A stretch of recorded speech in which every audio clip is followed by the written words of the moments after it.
After 20 years pounding the pavement as a detective in the NYPD, chasing shadows and dodging bullets, I was finally hanging up my badge. No more late night calls, no more stakeouts in freezing rain, no more disappearing for months on end into some undercover hellhole. As the yellow cab pulled up to our place in Westchester, a weight lifted off my chest I hadn't even realized I was carrying. Freedom. Pure, unadulterated freedom. All I could think about was Sarah, my wife of 12 years and our 3 kids. Soccer games missed, school plays forgotten, bedtime stories skipped. A lifetime of moments stolen by the job. But that was over. Today, I was back for good, and they had no clue.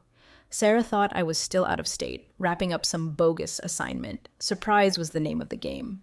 I pictured her face, shock melting into a smile, the kids exploding into my arms, the house echoing with laughter. That fantasy had been my fuel during those endless nights staring at motel ceilings, miles away from everything that mattered. But life, as they say, has a funny way of throwing a brick at your head when you're least expecting it.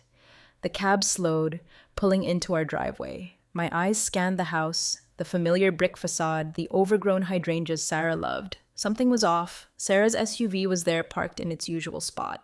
But there was another car, a sleek silver sedan jammed in beside it. Not a neighbor's, not a friend's, definitely not family. Stranger. I tried to shake it off. Maybe a repair guy, the cable guy. But then I noticed the silence. Too quiet. Even with the kids at school, Sarah should be inside, blasting her usual morning talk show, humming along to some oldies station, something, and the curtains, drawn tight. Sarah, the sunlight fanatic, always had them wide open, letting every ray in.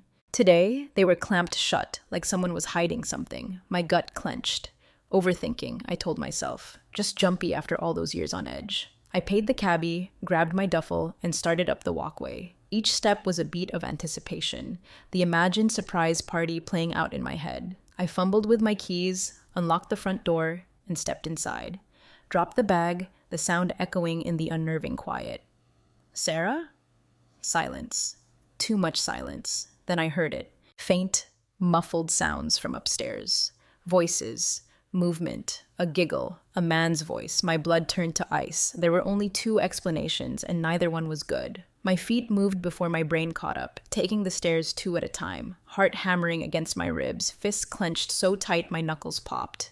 The upstairs hallway was dim. Our bedroom door was slightly ajar. And then I heard it clearly. A moan. Sarah's voice. My breath hitched. My mind refused to process. Legs like lead. I shoved the door open. My world shattered. Ever have one of those moments where time just grinds to a halt? Where your brain short-circuits, refusing to believe what your eyes are screaming? That was me. I was standing in my own bedroom, staring at my wife, my Sarah, tangled in our sheets with some guy. Half-dressed, he was sprawled out like he owned the place, hand possessively on her thigh, fingers digging into skin that was supposed to be mine. Everything inside me seized up. My brain scrambled for a reason, an explanation, anything to make sense of this nightmare, but there was nothing. No excuse, no misunderstanding. Sarah wasn't shocked. She wasn't fighting him off. She just froze, eyes wide like a deer caught in headlights or a criminal busted red-handed, and that was it. Something snapped. I didn't think. I just moved.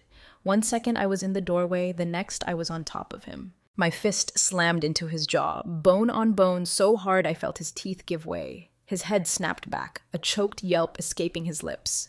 Good. I grabbed his shirt, hauled him up, and slammed him against the headboard. Threw him to the floor. Sarah was screaming, a high-pitched wail I barely registered over the roar in my ears. Another punch landed, cracking his nose.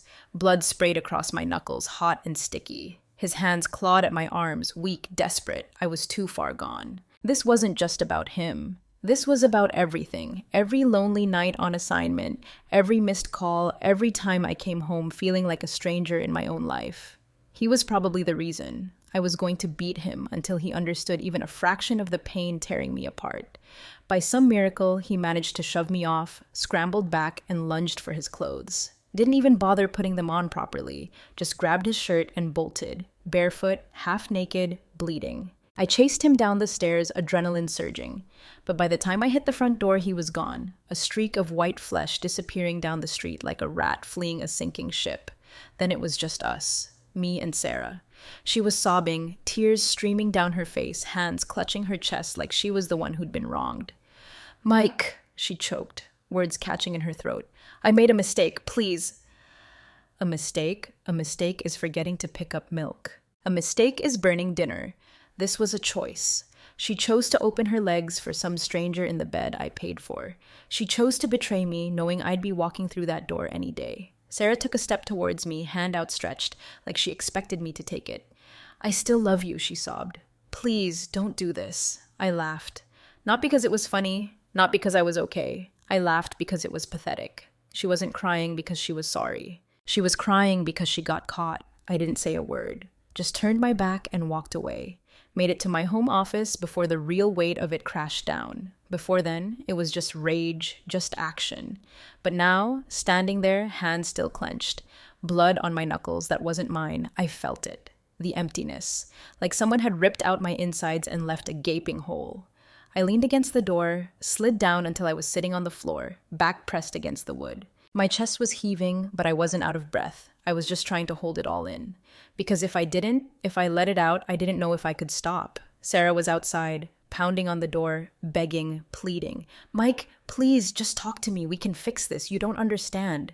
I understood just fine. I had given this woman everything. My loyalty, my love, years of my life, thinking I was building a family, protecting my family. And this was the reward. I tilted my head back, staring at the ceiling, swallowing back the bile rising in my throat. I thought this was the worst it could get. I had no idea how deep the betrayal went.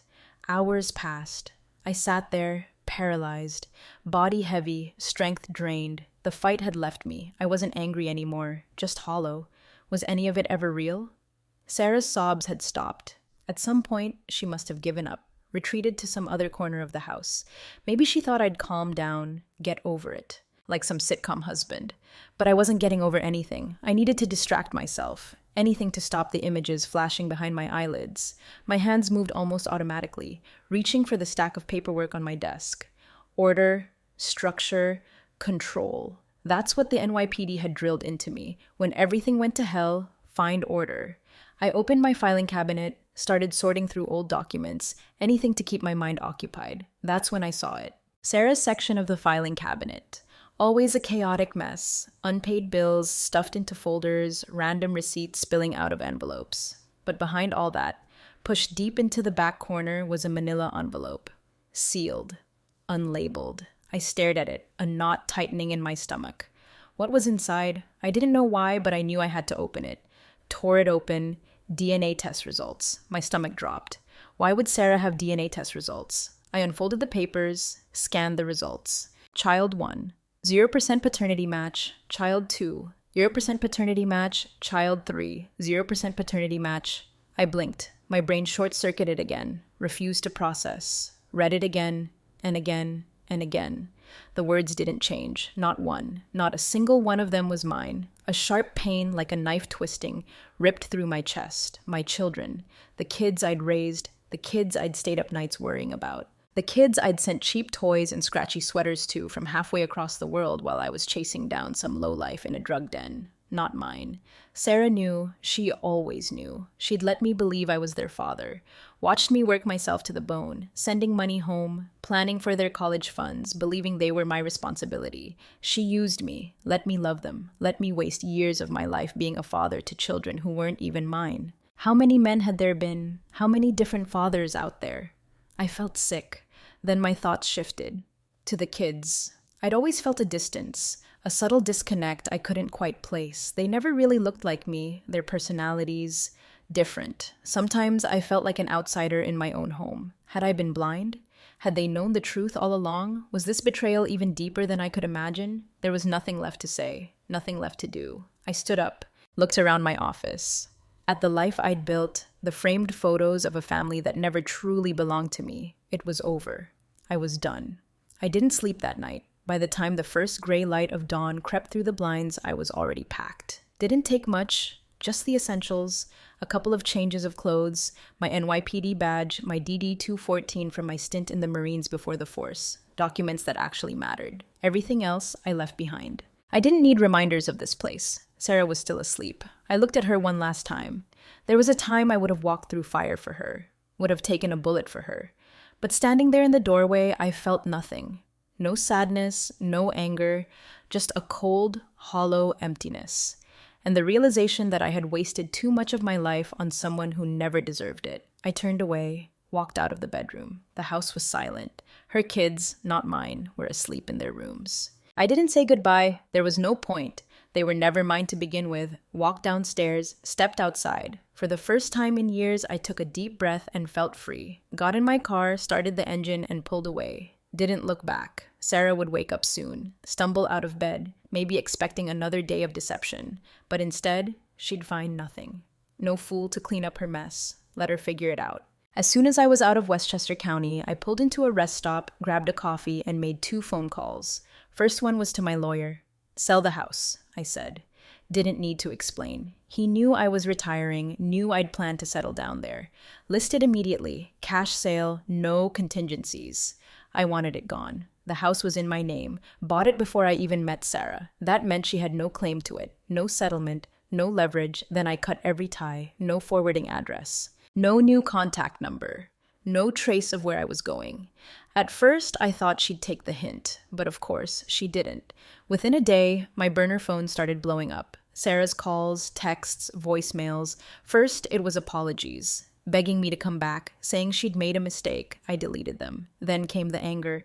"How could you just disappear? You're abandoning the kids. You think you can just leave without an explanation." Blocked her number. She tried tracking me down. Called my old precinct. They had no clue. Drove to NYPD headquarters. Security turned her away. Even tried contacting old friends from the force, but I'd already told them, don't say a word. Eventually, she gave up. The messages stopped. The calls went silent, and that's when I knew I'd won. For the first time in years, I was truly free. People ask if I regret leaving without a word. If I ever think about what could have been if I'd stayed, tried to work things out. Let me be clear. I regret nothing. Sarah lied to me for over a decade. Let me believe I was a father when I wasn't. Took my trust, my time, my love, and treated it like a joke. So, no, I don't miss her. I don't miss the kids. I don't feel guilty, because in the end, they were never mine to begin with. And now, finally, I belong to myself. Years have passed. Years since I walked away from everything. And it's been amazing. At first, it was strange. Waking up without the noise of a house that never felt like home. No forced small talk, no fake smiles, just silence. A good kind of silence. I used to think I needed them. My wife, the kids, that no matter what, family was family. But once I left, I realized something. I was never part of that family to begin with. So I built a new life. Traveled, saw places I never dreamed I'd have time for. Invested wisely, set myself up for the future. And for the first time in my life, I found real happiness. Sarah? She lost everything. The guys she cheated with vanished. Turns out it's easy to play around when there's no responsibility attached. But the second they realized father wasn't just a title, but a lifetime commitment, they were gone. And the kids? They resent her. Heard through the grapevine, they started asking questions, started piecing together the truth. And when they did, they turned on her. She built her world on lies. And when the truth came crashing down, it all collapsed. Should I have felt bad for her? Maybe, but I didn't. Then, one night, out of the blue, my burner rings. Unknown number. Almost ignored it, but something made me pick up, and the moment I heard her voice, I knew. "Mike, I messed up. Please, I need you. Come back." Didn't say anything, just sat there letting the silence stretch, because that's what she deserved. Silence. Took a slow breath, exhaled, felt nothing. Not anger, not sadness, just nothing. And then I said the only thing that felt right. "You abandoned me the way you abandoned me." Hung up. Blocked the number. And that was it. Last time I ever heard from her. And I never looked back.